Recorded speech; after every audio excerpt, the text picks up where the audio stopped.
We come with the player ratings. Luton Town 1, Manchester United 2. A game that saw United go 44 points and they're now 5 points off the top 4 position. 3 behind Tottenham Hotspur. As I told you yesterday, if Manchester United wins over the weekend, they will be level on points with Spurs, because Spurs are not going to play the game of football, as the team they're supposed to be playing is going to be playing into the final of the Carabao Cup, and that is Chelsea. Good morning, good afternoon, depending on where you're watching us from. This is the United Matters channel, and we come with the player ratings, as you guys have been waiting in for them, and they're up and running. We thank God for the gift of life, the Muslims, Barakallahu Fikum, and hope you guys are really having a fantastic start of the week. It's a Monday, it's 19th of Monday, and 19th of February, and I've already told you that let's continue subscribing to this channel to see to it that we hit the magic number of 17,000 subscribers before the end of this month. And guys, let's continue doing this, because the more we continue doing this, the more we're gonna do this. 200 subscribers only left, and I know you guys are gonna make it happen. And I think I also need to obviously put in more energy by getting you more and more and more content. So let's see close to 200 likes much in this video, as we obviously count or do what we call the player ratings for these players of Manchester United. Now we go to the goalkeeper Andre Onana. I'm getting him a 6.5 out of 10. Literally had nothing to do in that game. The goal had to go in because he had nothing to do for it.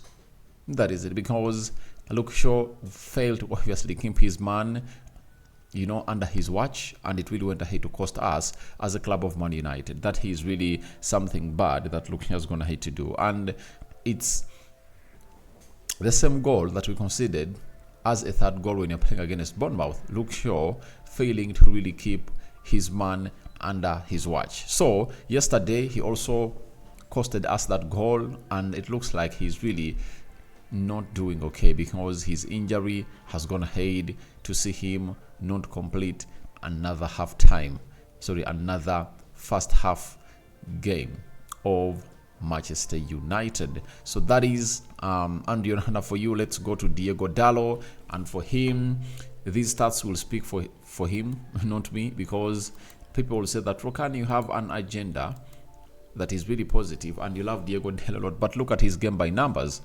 77% passing accuracy, 60 touches, 24 out of 31 passes completed, 6 out of 8 duels won, 4 interceptions, 3 out of 4 tackles on the ball, 3 ball recoveries, 2 out of 3 dribbles completed, 2 clearances, and 1 key pass. That is Diego Dallo for you. And when you look at what we had to do and really orchestrate on the day, to me, he takes a 7 out of 10. All his performances have been really very, very, very good. And you saw that he also managed to make an inverted run that exposed him to the goalkeeper of Luton Town. You understand? So that is good about Diego Dallo, and for me, he takes that 7 out of 10 from me. We go to Luke Shaw. Looked solid at the back, but he couldn't really play 45 minutes. So I get him a 6 out of 10, because the numbers he gave us during halftime were a 6 out of 10. He was caught out of position a lot, and he went ahead to obviously make this team really concede a goal, and I think would have gone ahead to defend better. I understand the ball really had a deflection in it, but where was he keeping his eyesight and mind? Because the player that was behind him is the one that really came in through and obviously went ahead to really give Luton Town that one goal, meaning that if that goal doesn't go inside, Luton Town doesn't score any goal, because I never remembered, or I don't remember any time I saw Luton Town come close to scoring against Man United. I don't remember when they came close, because we defended very, very well. Luke Shaw, 6 out of 10. Harry Maguire, calamitous. Against Aston Villa, he put up a show, put up a fight, but he gave away a ball, moreover, a free kick, where he really had lots of options to play to the goalkeeper. and that would have gone ahead to result into a goal, and we deserve to be punished for that. Many people are not going to remember that because that ball never went ahead to cross the line. But if it was not Rafael Varane for his good game reading, we would have gone ahead to find ourselves in a position of really doing that. And for me, I think Harry Maguire just found himself out of the game, and that's why Ten Hag took him off after 45 minutes. One will say it's because he had a yellow card. He had only gone ahead to commit one foul, meaning that there was a chance for him to come in through and really get more minutes. But Ten Hag took him off because he really looked rusty, and brought on Evans, went ahead to perform very well. Harry Maguire, 5.5 out of 10 for me. He looked really ugly on the night. That is Harry Maguire for you. We go to Rafael Varane, Rolls Royce, and you saw how he commands that central defense. Good game reading, and you obviously get to know that even if you're not having Lisandro Martinez and Rafael Varane is that central defense, he's really a leader and he really gives in a lot. The game reading is really great. The way he obviously plays that high line, the communication in between him and the goalkeeper and the fullbacks is really world class. That is Rafael Varane for you. And for me, he takes a 7.5 out of 10 in that game. He really defended very well. He's one of those players that you'll obviously look at when it comes to what playing the game of football is all about at Man United. So we go to the central defense, Casemiro. I've seen people come out and really slate Casemiro. I don't know why they're slating him to that extent. I don't know what lenses, what eyeballs do people use to watch this game. I think Casemiro gives United composure every time he's playing that midfield, and you see to it that we don't really fidget. He went ahead to obviously make 2 fouls, or 3, but I think it was really a very big miss for Casemiro in that team.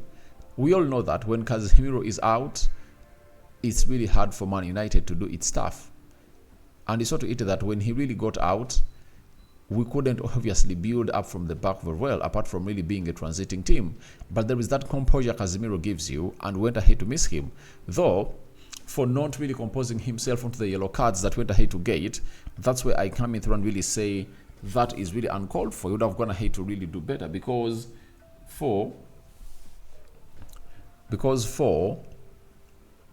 reason as to why he's taken off, it's because he goes ahead to really does what we call a sloppy touch. He loses the ball with a sluggish touch, and after that sluggish touch, he fouls, and all players were clogging around the referee to call for a second yellow card to send off Casemiro.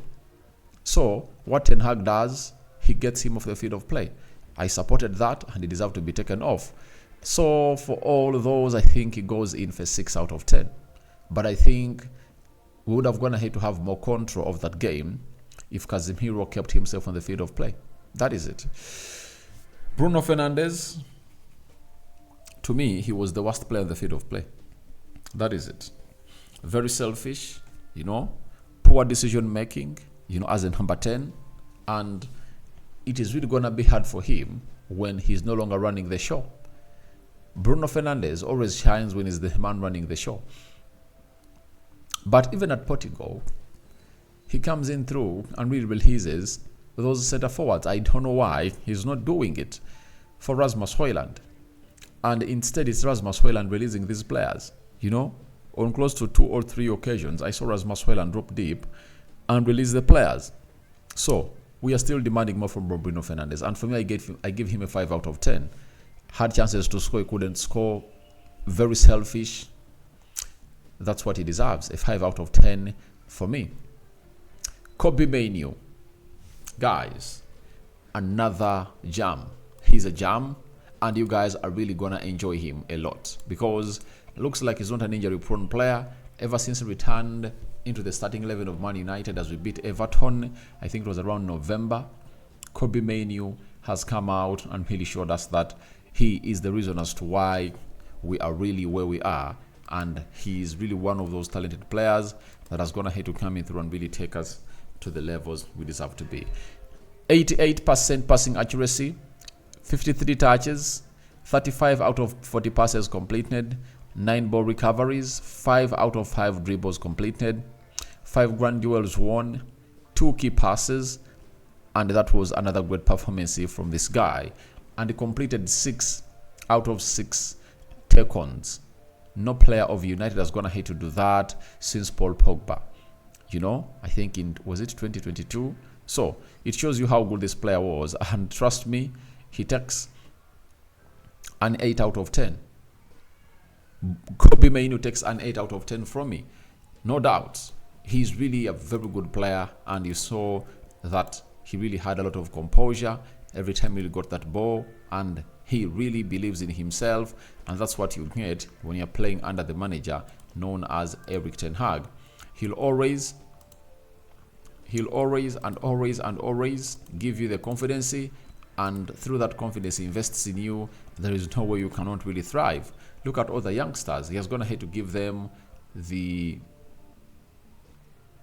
vibe they really want as tip players, and they've not left any stone unturned. This guy is really one of the best, and is really gonna be included into the English squad, because I told you earlier, because he's a special player, there is no way he's not gonna go to the Euros, and the only way he's not gonna go to the Euros is when he really gets an injury. Now, we've been told that Kobbie Mainoo completed 6 dribbles against Luton. That is the most dribbles completed by a United player in the Premier League match since Pogba in April 2022. So, that's Kobbie Mainoo for you, and you're gonna hate to enjoy him. Alejandro Garnacho, selfish, that's what I can say.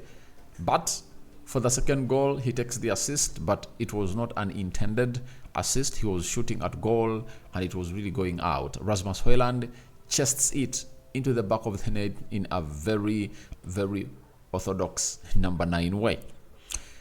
And he got other chances, like 2 chances to kill off the game, and he couldn't kill off the game. But I think the problem is, all his mind when he really reaches that area is all about shooting at goal. On all of those occasions, if he found himself in a better mindset of thinking of really passing that ball, would have gone ahead to get 1 or 2 more goals. So for me, I'm giving this guy a 6.5 out of 10. That is it for Alejandro Garnacho.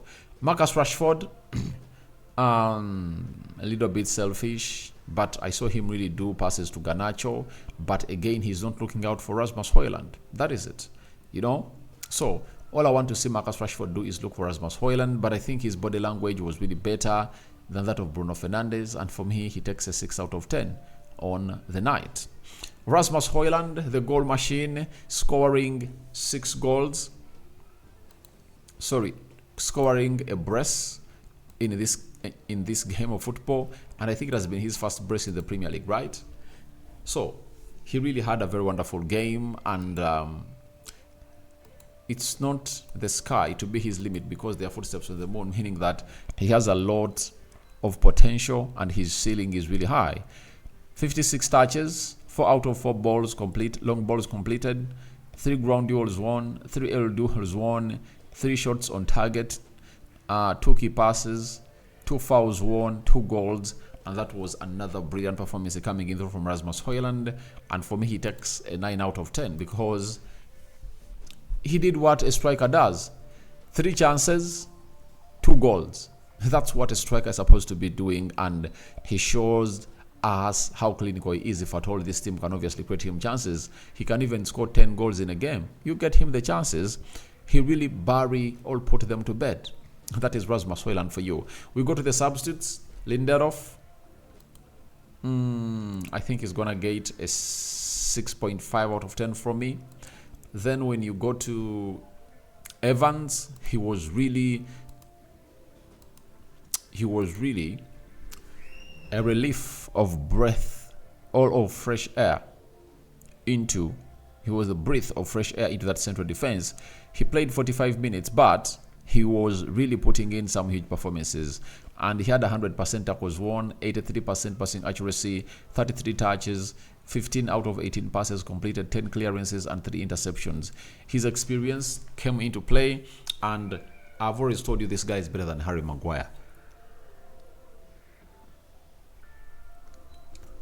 Johnny Evans is better than Harry Maguire, and for me it takes a 7.5 out of 10 into that game.